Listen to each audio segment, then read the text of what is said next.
Good evening बच्चों, आप लोग कैसे हैं? आई होप कि आप लोग बिल्कुल अच्छे होंगे। आज जो है कई दिनों के बाद हम आए हैं। बीच में जो है तबीयत बहुत ख़राब हो गया था, जिसके कारण जो है हम क्लास नहीं ले पा रहे थे। तो अपना लोग जो है क्लास 10वीं के जो है इसमें पढ़ रहे थे दो चरों में रेखिक समीकरण, linear equation in two variable. और इसमें हम दो चर वाले रेखिक समीकरण को हल करने के जो है 4 विधि के बारे में हम पीछे पढ़ चुके हैं। और आज हम 5वां विधि लिए हुए हैं, अनुपात निर्णय विधि। और हम इस चैप्टर में बेहद ही आसान भाषा में समझेंगे कि अनुपात निर्णय विधि के द्वारा हम दो चर वाले रेखिक समीकरण निकाय को किस तरह से हल कर सकते हैं। तो चलिए बारीकी से हम आप लोगों को बताते हुए और समझाते हुए लेके चलते हैं। और आपके बोर्ड एग्ज़ाम में जो है काफ़ी जो है ये क्वेश्चन पूछने की जो है संभावना बनी रहती है। तो हम यहाँ पे कुछ इसका जो है वर्किंग रूल जो है लिखे हुए हैं। जैसे लिखे हैं कि अनुपात निर्णय विधि द्वारा यानी इस समीकरण को कैसे हल किया जाता है। तो इसमें लिखे हैं, इस विधि में सर्वप्रथम दोनों समीकरणों से अचर पद को समान करके लुप्त कर लिया जाता है। अब चर राशि अचर राशि तो ये तो आप लोग जानबे करते होंगे। चर राशि में जिसका मान जो है बदलते रहता है उसे चर राशि कहते हैं, और जिनका मान जो है नियत रहता है उसे अचर राशि कहते हैं, कांस्टेंट कहते हैं। तो कह रहा है इसमें समीकरण के दोनों अचर पद को क्या कर लेंगे, समान करके उनको लुप्त कर लेंगे। फिर हम क्या करेंगे, दोनों चरों का अनुपातिक मान ज्ञात किया जाता है। फिर क्या करेंगे, दोनों पद का जो है कहीं न कहीं हम अनुपातिक मान ज्ञात करेंगे। और इस अनुपातिक मान को किसी एक समीकरण में रख करके कर रहा है, अनुपातिक मान को किसी एक समीकरण में रख करके अनुपात के अचर राशि को ज्ञात किया जाता है। फिर प्रत्येक चर का एक मान ज्ञात किया जाता है, और फिर प्रत्येक चर का क्या किया जाता है, मान ज्ञात किया जाता है। तो हम एक यहाँ पर जो है हम समीकरण लिए हुए हैं, जैसा कि आप लोग देख रहे हैं, 7x - 15y = 2, x + 2y = 3। इसको हम मानते हैं समीकरण 1 और इनको मानते हैं समीकरण 2। अब हम इसमें पॉइंट नंबर 1 आप लोगों को हम बताए हैं कि क्या करेंगे, अचर पद को हम समान करके लुप्त कर लेंगे। अचर पद को हम क्या करेंगे, लुप्त करेंगे। तो अचर पद को लुप्त करने के लिए यहाँ पर देखिए अचर पद में 2 है और यहाँ पर 3 है। तो क्या करेंगे, समीकरण 1 को हम 3 से गुना कर लेंगे। समीकरण 1 को 3 से गुना कर लेंगे, और समीकरण जो है 1 को हम क्या करेंगे, 2 से गुना कर लेंगे। क्या कर लेंगे, 2 से गुना कर लेंगे। तो चलिए यहाँ पर हम लिखते हैं समीकरण 1 को 3 से तथा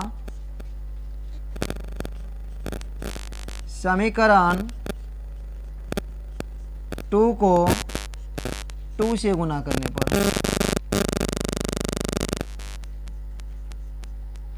तो इस प्रकार हम जो गुना करेंगे कितना आ जाएगा, 7 या 21x - 15 या 45y बराबर 6। समीकरण 3 यहाँ पर आ जाएगा 2x + 4y बराबर 6।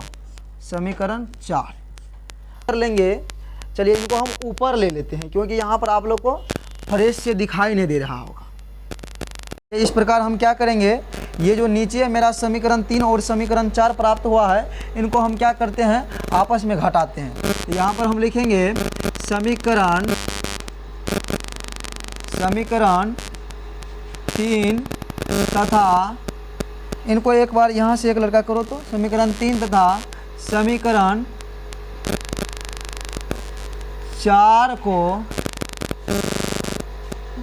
घटाने पर, समीकरण 3 और समीकरण 4 को घटाने पर। तो हम समीकरण यहाँ पर 3 जो है मेरा कितना था, तो 21x - 45y इनमें से घटाएंगे -2x + 4y = 6 - 6।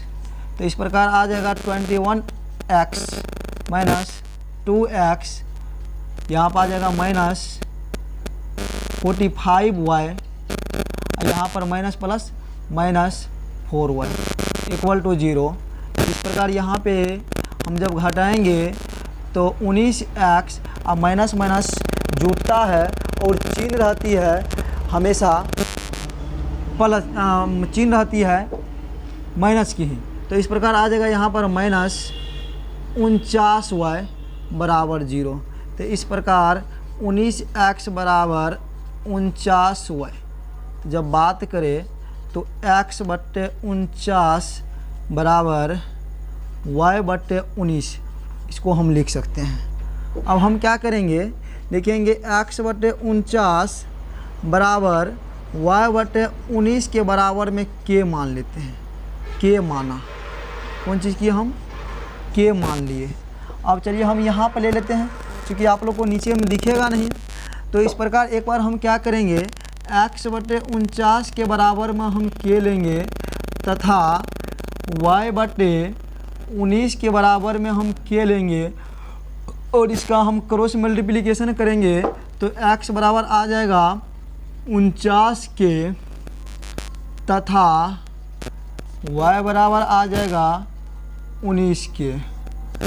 अब ये x और y का जो हमको मान प्राप्त हुआ है, इस x और y के मान को या तो हम समीकरण फर्स्ट या समीकरण सेकेंड में हम क्या करेंगे, इसको लिखेंगे।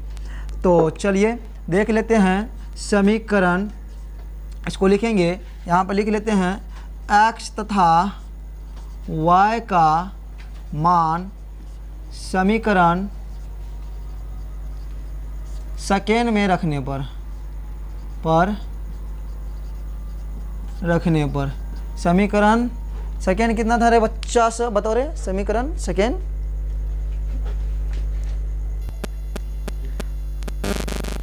चलिए इस प्रकार जो है x तथा y का मान समीकरण 2 में रखने पर, तो समीकरण 2 है अपना x + 2y बराबर 3। तो x का मान यहाँ पे कितना हो गया, 49k + 2 × 19k बराबर 3। इस प्रकार आ जाएगा 49k + 38k बराबर 3।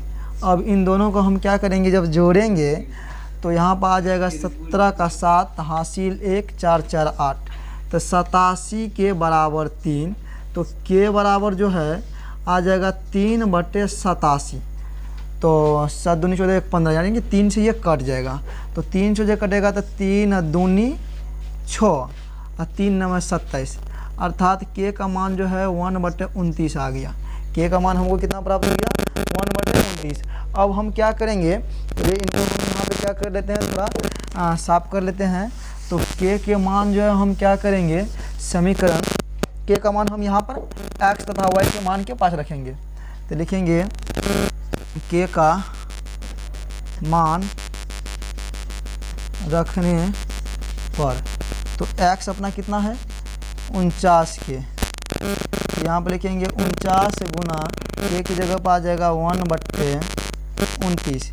तो इस प्रकार k का मान जो है 49/29 हो गया तथा y बराबर हम लोग माने थे 19k। तो इस प्रकार 19 गुना k की जगह पर दे देंगे 1/29। इस प्रकार कहीं ना कहीं y का मान जो है 19/29 आ गया। तो इस प्रकार हम लोगों ने सीखा कि दो चर वाले रेखिक समीकरण निकाय को अनुपात निर्णय विधि द्वारा कैसे हल करें, ठीक ना। और बीच में क्लास नहीं ले पा रहे थे क्योंकि तबीयत जो है काफ़ी ख़राब हो गई थी, और फिर आज से हम जो है पर डे आप लोग का क्लास लेंगे। तब तक के लिए जो है जय हिंद जय भारत। अभी 2 मिनट का 2-3 सेकंड, ये जो देखो इतना बड़ा बोर्ड है तब